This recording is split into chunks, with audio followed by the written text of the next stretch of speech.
सोलापूर शहरातील market yard समोरील जनावर बाजाराच्या पाठीमागील वॉल कंपाऊंड जवळ एका 21 वर्षीय तरुणाने गळफास घेऊन आत्महत्या केल्याची धक्कादायक घटना घडली आहे।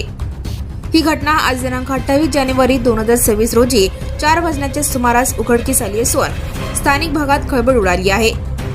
मृत तरुणाचे नाव गोविंद शामराव रावले व 21 असे आहे। तो मार्केट यार्ड परिसरात राहणारा होता।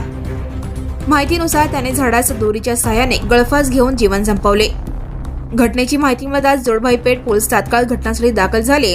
पोलिसांनी घटनास्थळाचा पंचनामा करून मृतदेह ताब्यात घेतला आणि शवविच्छेदनासाठी सोलापूरच्या शासकीय रुग्णालय अर्थात सिव्हिल हॉस्पिटल येथे दाखल केला आहे।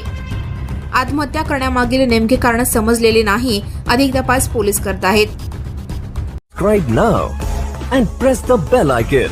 Never miss an